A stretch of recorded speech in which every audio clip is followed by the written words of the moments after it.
इन्हें प्राप्त कर लेते हैं तो ये हमारी व्यूह रचना को बल ही नहीं देती, आधार भी देती है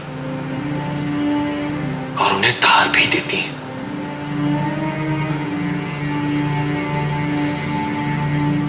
सामरिक महत्व की असरदार सूचनाओं के बल पर बड़े से बड़े युद्धों के परिणाम बदल जाते हैं। युद्ध में शत्रु को असावधान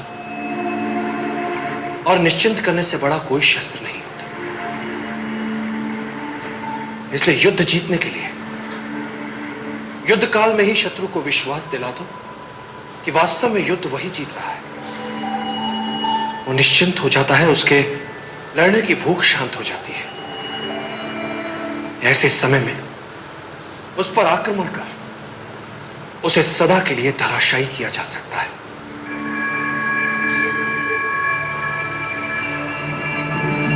सदैव याद रखो, युद्ध कला को मुख्य 5 तत्व नियंत्रित करते हैं। स्वर्ग या भाग्य, धरती या कर्म, सेनापति, संचालन विधि एवं अनुशासन, और इन सबसे ऊपर सबसे महत्वपूर्ण है नैतिक नियम। नैतिक नियम वो नियम होता है जिसमें प्रभाव और विश्वास के कारण प्रजा अपने राजा के प्रति प्रतिबद्ध रहती है। राजा के प्रति यह प्रतिबद्धता एक ऐसा नैतिक जाल होता है जिसमें उलझाकर आप जनता से जो चाहे करवा सकते हैं।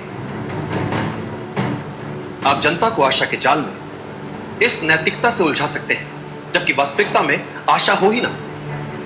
आप इस नैतिक जाल की सहायता से जनता को आशा ना होते हुए भी यह विश्वास दिला सकते हैं कि आशा है। इस तरह से आप उनके स्वाभिमान को उकसा सकते हैं, उनके आत्माभिमान को उबार सकते हैं कि वे अपने लिए अन्य विकल्पों के होने के उपरांत भी आपके लिए अपने प्राण तक न्यौछावर करने के लिए तत्पर हो जाते हैं। चाणक्य सदा कहते थे कि युद्ध करके शत्रु पर विजय प्राप्त करने में कोई बड़ी बात नहीं। बड़ी बात बिना युद्ध किए, बिना रक्त बहाए विजय प्राप्त करने में।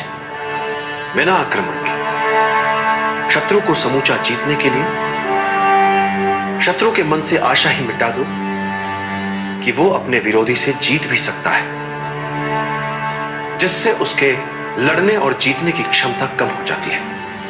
अब आता है योजना का दूसरा चरण। तो दूसरे चरण में जितने भी संसाधन हमारे पक्ष में है उनका प्रयोग